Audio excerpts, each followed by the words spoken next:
Okay okay Shyam Sundar గారు. కౌశిక్ గారు, చరణ్ కౌశిక్ గారు, ఏ రకంగా చూస్తారు? ఇప్పుడు దాకా కేవలం తెలంగాణ ఏర్పాటు జరిగినటువంటి విధానం సక్రమంగా లేదు, ఈ తరహా వ్యాఖ్యలు మనం భారతీయ జనతా పార్టీ నాయకులు కావచ్చు, టీడీపీ నుంచి కావచ్చు, ఇతరత్ర పార్టీల నుంచి కావచ్చు రావడాన్ని మనం చూసినటువంటి పరిస్థితి. కానీ ఏకంగా తెలంగాణ ప్రాంతానికి చెందినటువంటి ఒక కీలక నేత, బడుగు బలహీన వర్గాలకు చెందినటువంటి వ్యక్తి ఈ తరహా కామెంట్స్ చేయడం, ఏకంగా తెలంగాణ అనే పదమే డిక్షనరీలోనే లేదు అనేటటువంటి వ్యాఖ్యలు చేయడం ఏంటి మీ కామెంట్ ఏంటి? సార్, ఇప్పుడు తెలుగుదేశం పార్టీ ఏర్పడింది 1982 మార్చి 29. తెలంగాణ అనేది దాదాపు 1500 సంవత్సరాల నుంచి 2000 సంవత్సరాల చరిత్ర ఉంది. కుతుబ్షాహీ వంశం నుంచి మొదలు పెడితే గోల్కొండ 1959 వరకు, 1591 వరకు గోల్కొండ, తర్వాత నిజాం పాలన 1724 నుంచి 1948 వరకు అసబ్జాయిల వంశం కూడా పాలించిన పరిస్థితి. తర్వాత 1947 నుంచి 48లో విలీనం, భారత్లో విలీనమైంది. తర్వాత 46 నుంచి 51 వరకు రైతాంగ సాయుధ పోరాటం కావచ్చు, ఆపరేషన్ పోలో కావచ్చు. తర్వాత 1948 సెప్టెంబర్ 15న హైదరాబాద్ రాష్ట్రం అవతరించడం కావచ్చు. తర్వాత 52లో బూరు రామకృష్ణరావు మొదటిసారి ఎలక్షన్లో వారు ముఖ్యమంత్రి అయ్యారు. తర్వాత ఆంధ్రప్రదేశ్లో ఆనాడు మద్రాసు రాష్ట్రంలో ఆంధ్రను భాషా ప్రయుక్త రాష్ట్రాల పేరు మీద హైదరాబాదు రాజధానిగా ఆంధ్రప్రదేశ్లో విలీనం చేసిన పరిస్థితి మనం చూసినాం. 82లో తెలుగుదేశం పార్టీ స్థాపిస్తే 1969లో తెలంగాణ ఉద్యమం వచ్చిందిగా, 369 మంది విద్యార్థులు చనిపోయారు. తర్వాత 2001లో కేసీఆర్ గారు పార్టీ పెట్టిండు, ఆనాడు మలిదశ ఉద్యమం కూడా ప్రారంభమైన పరిస్థితి మనం చూసినాం. అరే 82 కన్నా ముందు 69లోనే తెలంగాణ రాష్ట్రం కావాలని చెప్పి పోరాటం చేసినట్టే తెలంగాణ అనే పదానికి 2000 సంవత్సరాల చరిత్ర ఉన్నది.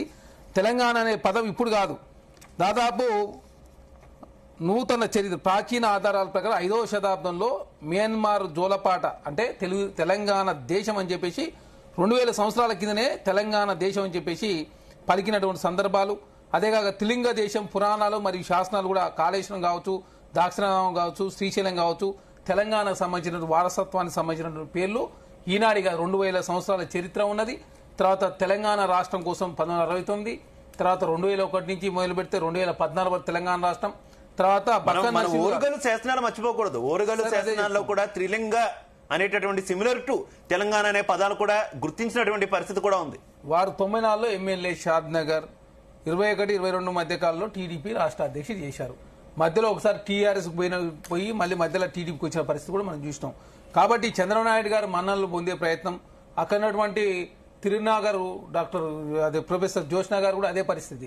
తెలంగాణ రాష్ట్రంలో ఎడ్యుకేషన్ గురించి లోకేష్ను పోవడం కోసం తెలంగాణ రాష్ట్ర ఎడ్యుకేషన్ మంత్రి లేదని చెప్తా ఉన్నారు. ఆమె ఒక ప్రొఫెసరు, టీడీపీ జాతీయ అధికార ప్రతినిధి. తెలంగాణ రాష్ట్రంలో ముఖ్యమంత్రి రేవంత్ రెడ్డి గారు ఎడ్యుకేషన్ శాఖ పరిగణిస్తా ఉన్నారు. ఏ ముఖ్యమంత్రి ఇప్పుడు నరేంద్ర మోడీ దగ్గర 8 శాఖలు ఉన్నాయి, తెలంగాణ ముఖ్యమంత్రి దగ్గర 5 శాఖలు ఉన్నాయి, ఆంధ్రప్రదేశ్ ముఖ్యమంత్రి కాడ ఉన్నాయి. గతంలో కేసీఆర్ గారు ఇరిగేషన్ శాఖ, రెవెన్యూ శాఖ అన్ని కూడా కేసీఆర్ గారి దగ్గర ఉన్న పరిస్థితి మనం చూసినాం. అంత ముఖ్యమంత్రి గారి శాఖలుంటే అసలు మంత్రి లేదని చెప్పే ప్రయత్నం, ఆంధ్ర గడ్డ మీద కూర్చొని తెలంగాణ విమర్శ చేసే ప్రయత్నం ఆమెను చూసినాం. ఇక్కడ బక్కన్ నరసింహులు ఆయన మరి టీటీడీ బోర్డు మెంబర్ కావాలనుకుంటుడో లేకపోతే రాజ్యసభ పోవాలనుకుంటుడో, ఎందుకంటే ఎమ్మెల్సీకి అవకాశం ఉండదు. అదే కాకుండా టీటీడీకి బోర్డు కన్నా వల్ల లేకపోతే రాజ్యసభ కన్నా పోవాలి. కాబట్టి బక్కన్ నరసింహులు అసలు తెలంగాణ పదమే ఎన్టీఆర్ గారు లేకపోతే టీడీపీ లేకపోతే చంద్రబాబు నాయుడు కనిపెట్టినట్టు వారు మాట్లాడుతూ ఉన్నారు. కాబట్టి తెలంగాణకు ఒక ప్రత్యేక హిస్టరీ ఉంది, ఒక సాయుధ రైతాంగ పదవుల కోసం మీరు అన్నట్టు చరణ్ కౌశిక్ గారు పదవుల కోసమే ఈ తరహా వ్యాఖ్యలు చేశారంటే, అంటే ఈ తరహా వ్యాఖ్యలు చేస్తే అధిష్టానము లేదంటే చంద్రబాబు నాయుడు గారు, లోకేష్ గారు వీళ్ళు సంతోషపడతారా? తెలంగాణను కిందపరిస్తే వాళ్ళు సంతోషపడతారని మీ అభిప్రాయం? ఆంధ్ర తెలంగాణ విడిపోయి 12.5 సంవత్సరాలు అవుతా ఉంది. అన్నదమ్ములుగా విడిపోయారు. హైదరాబాద్ రాజధానిలో అన్ని రాష్ట్రాలకు సంబంధించిన కావచ్చు, అన్ని దేశాలకు సంబంధించిన ప్రజలంతా కూడా ఇక్కడ స్థిర నివాసం ఏర్పాటు చేసుకుని ఉన్నారు. ఎక్కడో ఉక్రెయిన్ రష్యా వారు జరిగితే తెలంగాణ రాష్ట్రంలో కూడా పెట్రోల్ డీజిల్ రేటు పెరుగుతున్నారు. ప్రపంచమే ఒక గ్లోబల్ లో ఒక విలేజ్ గా మారిపోయిన పరిస్థితి మనం చూస్తా ఉన్నాం. 12.5 సంవత్సరాల అనవసరం గందరగోళం క్రియేట్ చేసే ప్రయత్నం, కొంతమంది రాజకీయ స్వప్నాల కోసం వాడుకునే ప్రయత్నం వారు చేస్తారు. ఇంకోటి కూడా చెప్తాను, ప్రాంతీయ పార్టీ ఏ ప్రాంతీయ పార్టీ కూడా 2 రాష్ట్రాల్లో మనకడ కొనసాగించదు. మీరు మధ్యప్రదేశ్ నుంచి ఛత్తీస్గఢ్ విడిపోయినప్పుడు కానీ, లేదు ఉత్తరప్రదేశ్ నుంచి ఉత్తరాఖండ్ విడిపోయినప్పుడు కానీ, లేకపోతే బీహార్ నుంచి జార్ఖండ్ విడిపోయినప్పుడు కానీ జేఎంఎం బీహార్ లేదు, ఆర్జేడీ అక్కడ లేదు. తర్వాత ఎస్పీ పార్టీ ఉత్తరాంచల్ లేదు, ఉత్తరాఖండ్లో లేదు, బీఎస్పీ పార్టీ ఉత్తరాఖండ్లో లేదు. కాబట్టి ప్రాంతీయ పార్టీలు అనేది 2 రాష్ట్రాలు మనగడ కొనసాగించదు. కాబట్టి వైఎస్ఆర్సీపీ తెలంగాణ రాష్ట్రంలో 2014లో పోటీ చేసి ఒక ఎంపీ 3 ఎమ్మెల్యే గెలిచినప్పుడు కూడా వాళ్ళు బీఆర్ఎస్ పార్టీలో జాయిన్ అయిన తర్వాత ఇక్కడ పార్టీని క్లోజ్ చేసిన పరిస్థితి మనం చూసినాం. టీడీపీ 2014లో చాలా 14 మంది ఎమ్మెల్యేలు గెలిచారు. తర్వాత ఇద్దరు ఎంపీలు గెలిచినా కూడా వాళ్ళు బీఆర్ఎస్ పార్టీలో పోయినారు. తర్వాత 2018లో ఇద్దరు ఎమ్మెల్యే గెలిస్తే కూడా బీఆర్ఎస్ పార్టీలో జాయిన్ అయిపోయి మొత్తం 2018 తర్వాత 2023లో అసలు పోటీ చేయని పరిస్థితి కూడా మనం చూసినాం. జనసేన మన 8 ఎమ్మెల్యే స్థానాలు ఇందాక నిఖిల్ గారు ఒక అంశాన్ని ప్రస్తావించారు. కొద్దిసేపటి క్రితమే అమీర్పేటలో ఎన్టీఆర్ విగ్రహావిష్కరణ సందర్భంగా ముఖ్యమంత్రి మాట్లాడినటువంటి ప్రసంగం మనం చూస్తాం. ఆ ప్రసంగంలో ఎక్కడా కూడా తెలంగాణ అనే పదం డిక్షనరీలో లేదు అని తెలుగుదేశం పార్టీ పండుగైనటువంటి మహానాడులో తెలంగాణకు చెందినటువంటి ఒక నేత అన్నప్పుడు కనీసం ఖండించే ప్రయత్నం చేయలేదు ముఖ్యమంత్రి గారు. అన్ని మాట్లాడారు, ఇందిరాగాంధీ నుంచి ఎన్టీఆర్ వరకు, ఎన్టీఆర్ నుంచి ప్రస్తుత ఆయన హయాం వరకు అందరి వ్యక్తుల అంశాలను అన్ని ప్రస్తావించినటువంటి ముఖ్యమంత్రి ఎందుకు ఖండించలేదు? ఖండిస్తేనే కదా రేపు పొద్దున ఇంకొకరు మాట్లాడరు అనేది నిఖిల్ గారి వెర్షన్. ఇక్కడ బక్క నరసింహులు చిన్న నాయకుడు, అదే కాకుండా బీఆర్ఎస్ పార్టీ ఎవరు స్పంది టీఆర్ఎస్ పార్టీ బీఆర్ఎస్ పార్టీ మారి ఆంధ్ర రాష్ట్రంలో వారి శాఖను ఏర్పాటు చేసుకుని తోట చంద్రశేఖర్ గారు ఆంధ్ర రాష్ట్రానికి అధ్యక్షుడు, మహారాష్ట్ర సంబంధించి కావచ్చు జాతీయ రాజకీయాలు చేస్తాను ఢిల్లీలో భవన్ కట్టుకున్నారు మీరు. అదే కాకుండా మరి మీ పార్టీ నుంచి ఎవరు కేసీఆర్ గారు ఖండించిండా? ప్రతిపక్ష నాయకుడు, రాష్ట్ర అధ్యక్షుడు, ఉద్యమ నాయకుడు కరెక్టే.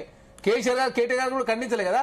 బక్కర్ నరసింహులు గారు కాదు, మీరు అంతకుముందు తల్లి నుంచి బిడ్డను వేరు చేసిరని చెప్పి నరేంద్ర మోడీ గారు రాజ్యసభలో డోర్లు వేసి తెలంగాణ ఇచ్చిన చెప్పిన భారతీయ జనతా పార్టీకి మీరు మద్దతు ఇచ్చారు 9 సంవత్సరాల కాలం పాటు. తర్వాత మొన్న తేజస్వి సూర్య అంశం విషయంలో కాంగ్రెస్ పార్టీ తీవ్రంగా స్పందించింది.